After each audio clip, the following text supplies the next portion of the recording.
Hey y'all, welcome back to another episode of Trendy DIY 29. Back with another episode of growing your own sustainable garden.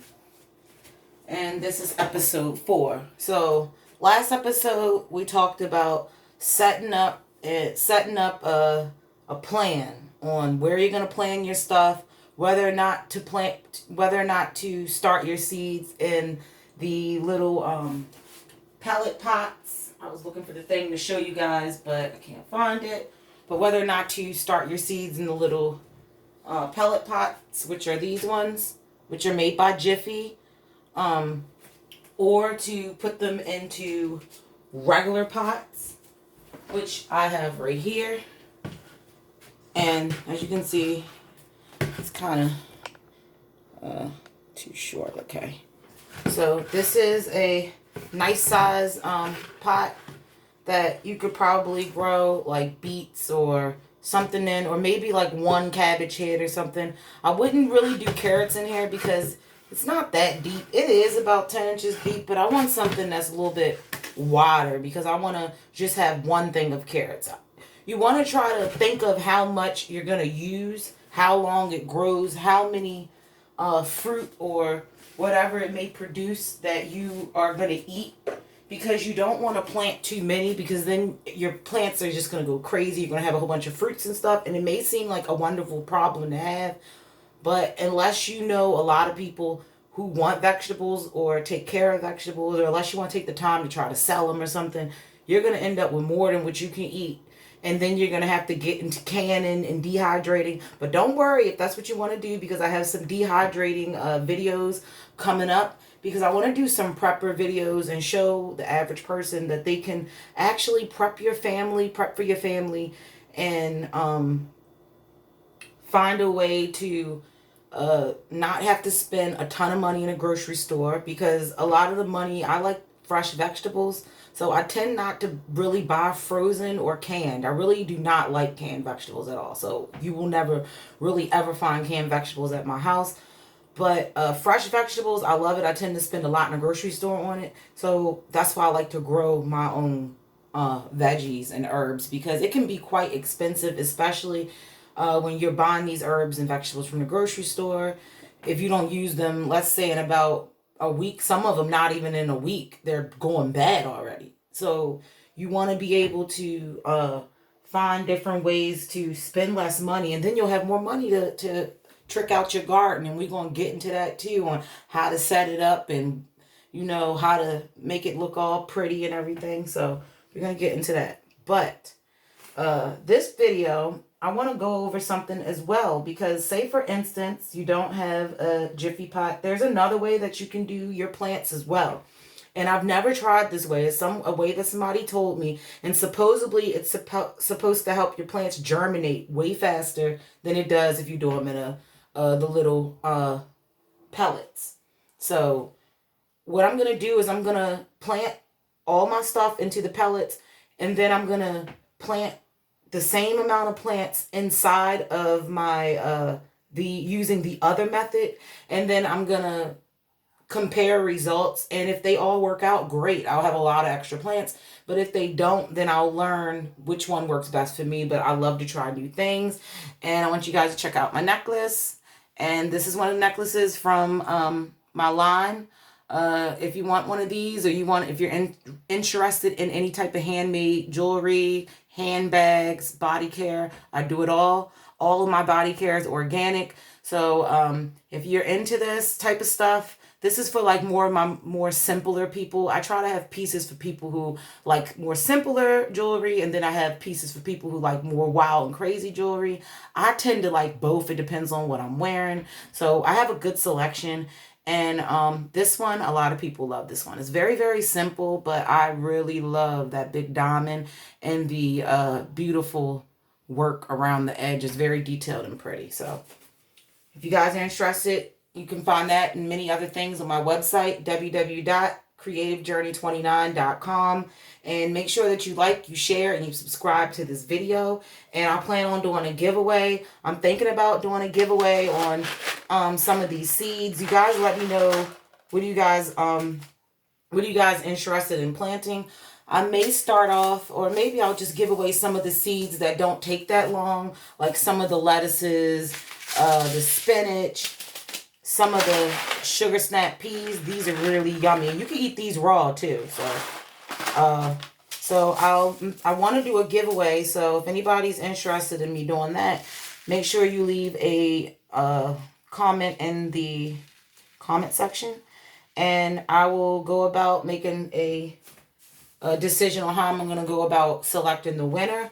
And make sure also you leave it down in the comments which one of these, because there's so many and I don't want to give away. I'm not going to like go through every pack and say, okay, I'm going to give away all of them. But I want you guys to tell me which ones you're the most interested in. And I will send you a complimentary. I'll send you the peat pots, and I'll send you the seeds so you can grow a few plants. Okay.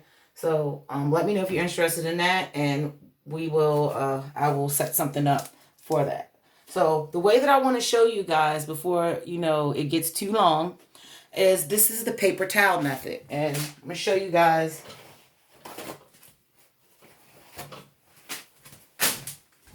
what I'm going to do. And right here, I just have some clean paper towels that I just got, and I'm going to line these up. You can use the real big ones, but I like to use the smaller sheets because I'm doing a whole bunch of different. If you're not doing a whole bunch of different ones, then you can use these. Then you can use just one big sheet and put them all on there. But put these on here. Not enough space, so you guys can see what I'm doing. Let me move these packets out the way. That's what I'm going to do. Ooh. Sorry, guys, I knocked down my light. Make sure I get it back how it was. Okay. Just want to move these out of the way. These are these aren't going to go in there. Move the ones that I am going to grow inside of these. Put these to the side.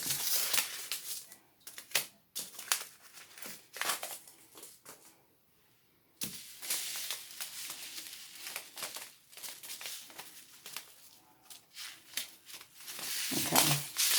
And I'm going to move this down for you guys. I like doing it in my kitchen because I have the access to the water and bowls and all stuff like that. If you guys are wondering, why don't you just go back in your dining room? That's why. Make sure you guys can see. Okay. So here we go. I have 4 paper towels. We're going to do these one at a time, but I just want to see, like, you can lay these out. I'm going to do 3 right now and do the 4th one. And what you're going to need is some paper towels. You're going to need a spray bottle, preferably this type of spray bottle, because this spray bottle, spray bottles is going to be your best friend when you start your garden. So invest in a good spray bottle and something that has this scale or something, because this is really good, because this has like a dilution scale. You could write the contents of it in there. It has a content label thing. It has like a safety checklist to identify what's in here, so you don't like spray your plants with the wrong thing. For instance, if you have like a lot of these bottles with different solutions in them, and it sprays at any angle, and it has a wide mouth, which means it's really easy to refill. So these come in handy. And what you could do with these too, which this is really good for, is if you want to make like some type of like manure tea. I was going to use manure for the first time on my vegetable garden because I heard it was really good, but I did a little bit of research and I heard that you can get salmonella and all this other stuff, even though the company I'm using, they heat treat theirs, which is supposed to be really good and kills all the germs. But I don't want to take the chances because there have been some studies that say that using cow manure, even if it's been heat treated, can still introduce bad bacteria and you don't want to get sick. So keep that in mind. I would not use manure on my vegetable garden. But what I would use the manure on is on my flowers. So I'm going to use the manure on my flowers, and I'm going to make like a manure tea with some warm water, some manure in here, and then I'm going to shake it up real good, and then I'm going to spray this on like my flowers and stuff. And I heard that it's supposed to grow really well. And I'm going to do a trial and error with that. I'm going to plant some using manure tea. And then I'm going to have some that I'm not going to use manure tea. And throughout the season, I'm going to see which one grows better. And if the one with the manure tea grows better, then I will spray manure tea on all of my flowers. Because then I'll know, okay, the manure tea really does work. But if I don't really see that big of a difference, I might just say whatever is no point, and give up on that. But whenever you're going to treat your plants with something, remember, give it a little bit of time, about a week or 2 weeks. Don't say, oh, it's not working, and then don't do it anymore. You want to give it like a week or 2 weeks to really start to see some results, because um, depending on the state of your plants, it can take longer for certain plants to recover, and it could take longer for you to really start to see the fruits of your labor. But for my vegetables, what I'm going to use is, you can never go wrong, Miracle Grow. I always use Miracle Grow. I usually use the pebble kind that you put into the dirt, but this was on sale at Walmart. It's the same thing. It's the exact same thing that I use. Besides, it's not the pellets, the little baby pellets that look like little pieces of rice.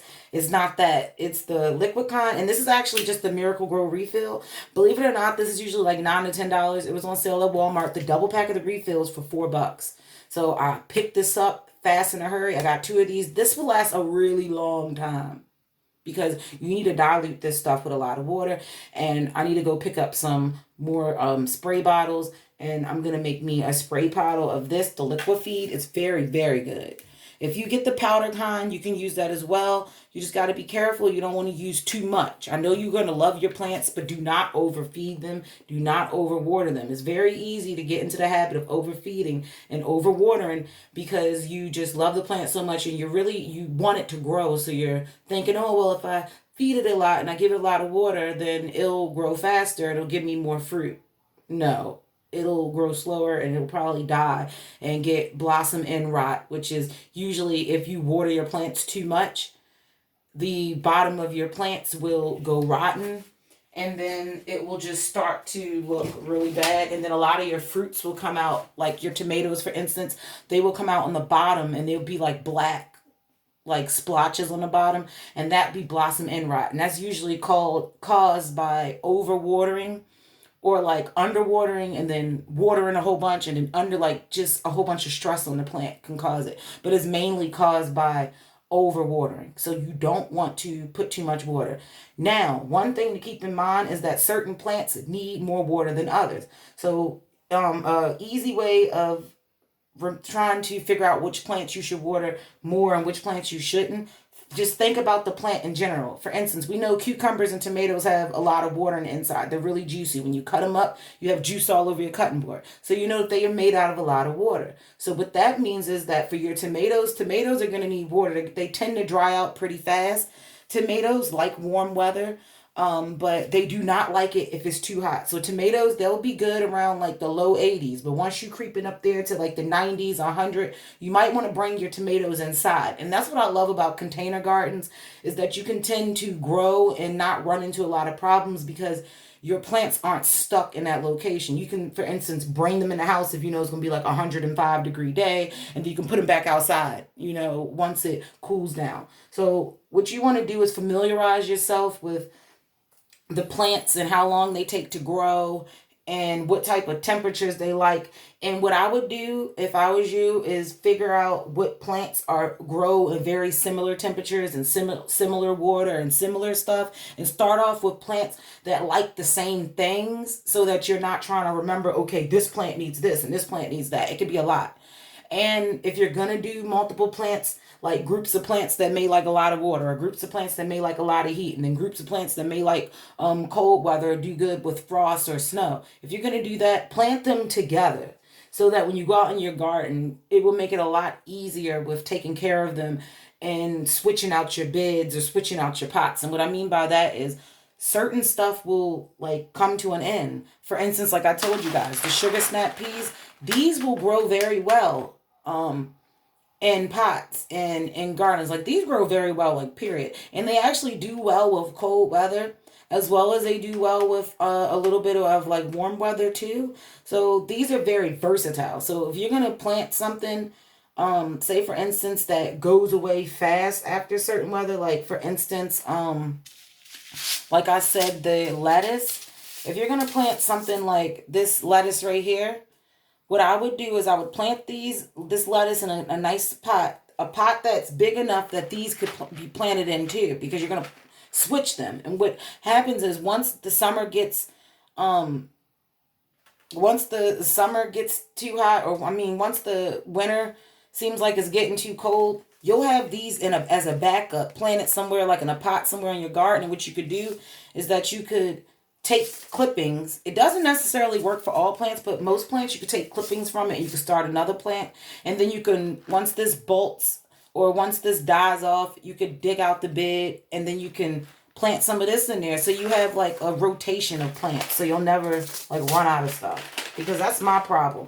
I always plant for one season, and then once it gets cold, I'm sad because all my stuff is dying, and I gotta wait a whole nother season because it's too late. I didn't start anything. And if you try to start stuff in cold months, sometimes it'll grow, but it won't grow to its full potential that it could be. So remember that. But cold weather tends to make lettuces taste better, kales taste better, collards taste better, peas taste better, a lot of root vegetables taste better. So cold is not necessarily an enemy to you. It can really help. So if you live somewhere like I do, like zone 7, you can plant a lot of different things, believe it or not. A lot of people think that they need to live in some hot area in order to plant a lot of stuff. Not really. That's more like when you want to plant more tropical stuff like fruits and stuff like that. But you can plant apple trees and stuff in zone A. I've never planted apple trees because I'm not necessarily into like harvesting that much. That'd be like a lot of apples and stuff. So I don't tend to eat a lot of apples. I bake apple pies maybe once or twice a year during the holidays, but that's about it. If you guys are interested in an apple pie video, let me know and I'll probably bake one. I'll bake one for Easter. We'll probably be in the house not doing anything anyway. And if you guys are interested in a live, I can do a live video and give you guys like a time and a date when you guys can tune in and tell you guys ahead of time all the ingredients you're going to need and we can make it together. So, and then you guys can ask me questions and stuff. So if you like that, if you're interested in it, let me know. I'm sorry, I talked a lot. So let's get back to this. But there's a lot of stuff that you have to consider when gardening food, because you want to make sure stuff is right because you're putting into your body, and you don't want to waste your time and your effort and then don't harvest anything, because that tends to make people not like growing stuff. So what you're going to do is you're going to get your paper towels. You're going to get your spray bottle. Now with your spray bottle, you're going to need some warm water. I'm going to add some warm water. I had water in my bottle already, but it was sitting out, so it's not as warm. It's cold now, so you really want warm water when you're trying to germinate seeds. Now keep in mind as well too that when you germinate and when you're trying to germinate seeds, certain vegetables do not do very well if you're growing them in the house. You can grow anything and you can start almost any vegetable in the house. All vegetables cannot be grown completely in the house because some vegetables need to be pollinated, which means that you would have to self-pollinate them yourself because there are no birds and no bees and no nothing to make them grow. I found that out the hard way when I first got into gardening. So I always tell people, if you're not sure, make sure it goes outside eventually, so you don't waste your time and just grow greens and no fruit. So I have some warm water in my little spray bottle.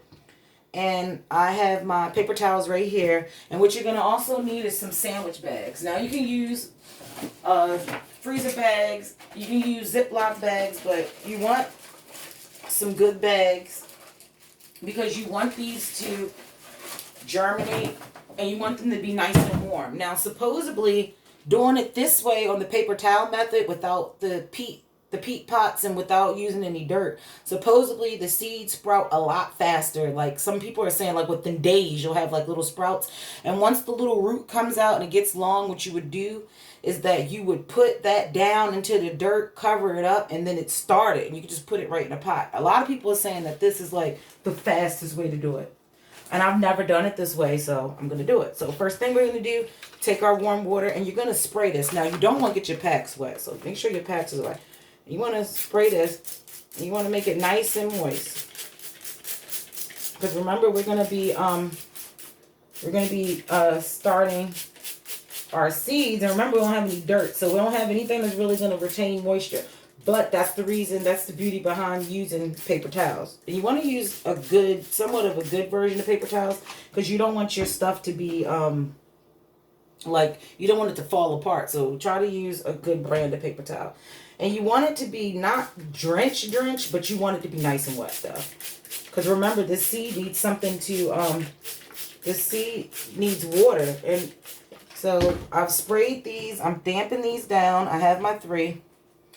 And you always want to do more seeds than what the amount of plants is that you want, like I said, because you want to make sure that you have,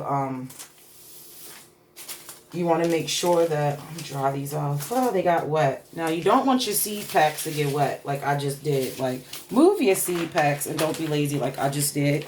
Because you're not going to plant all these, and seeds could actually last a very long time. I've noticed a lot of times they can last way after what they tell you on the pack. I would stay away from dollar store seeds. Like, you can get dollar store seeds and stuff really cheap, like 20 cents and stuff. But they tend to be very old seeds, so you got to use them right away. And you tend not to have good, like, good germination with those. So if I was you, I wouldn't even waste my time with the dollar store seeds. Just spend $1.50 or $2 and get the good ones. So what I have now is, I have my paper towels, like I said, and what I'm going to do is I'm going to take out some of these seeds to grow. So I have my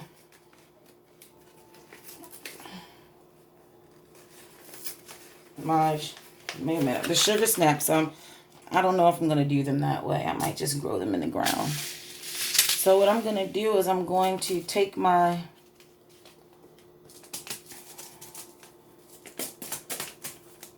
bell peppers, and you can use like they have like little things you can put seeds in, and it controls how many come out. I'll just be really gentle. If you have really, really baby seeds and you don't want to really waste a lot of them, or you want to try to have one pack last a few years, then I advise putting them on a plate, you know, and then like wetting like maybe a toothpick or something like that, and then picking them up and dropping them. But what you want to do is you want to spread out your seeds on here. And like I said, over time they're going to sprout. And these are little different pepper plants. And what I'm doing is I'm putting them, don't spread them all the way out. You want to put them on one side because you're going to fold this paper towel over. And this is going to be like a moist little home for them, and they're going to sprout. And once you see them sprout, you can peel them off and you can plant them into the dirt. Or you can put them in a peat pellet. Like, I might just put them in a peat pellet, or I'll put them in a pot. Not sure yet. But I have some out like this. And what you're going to do is you're going to spray it again. And then I'm going to fold my paper towel over. If you're looking like, what's that on there? It's just dirt. It's alright. And you're going to push these down nice and flat. And you want them to be nice and moist, but you don't want it to be too wet. Spray it one more time. And what I'm going to do is I'm going to take my Ziploc, and I'm going to put this directly into the Ziploc. Like so. And I have my little baggie. And I don't have that many at the bottom. Make sure you like measure your Ziploc to make, measure your paper towel to make sure it fits in there good. I folded it again. And I'm just going to put this inside of here. And what this is going to work as is almost like a oven for your seeds, okay? It's going to keep them nice and warm, which you want your seeds, you need them to be nice and warm for germination. Remember, seeds start underground, so you don't necessarily have to put this like in a window. It doesn't really make a big difference. If you want to put it in a window because it makes you feel better, put it in a window. But what I'm going to do is show you in a second. Now, if you have like gallon-sized bags, you might could put them all in one bag. But I have them in here. Pushed it down. Close that up. You want to seal it. And I have right here, what I have, as you guys can see, hopefully you can see real good in the light. I have my seeds inside the paper towel. Sprayed the paper towel with water, sprinkled the seeds on top, folded the paper towel back over, sprinkled a little bit more water, and then I place it inside of a sandwich bag. And then what I'm going to do, which is going to really help these germinate really good, is I'm going to, you know what, guys? I'll share that with you guys in the next video because this video is getting too long. So make sure that you like, you share, and you subscribe. And check out my website, creativejourney29.com. And leave some comments below and let me know what you guys want as a giveaway, which one of these seeds, and I will be sure to let you guys know the details and stuff on how you can win below. So I'll see you guys next video. Thank you for watching.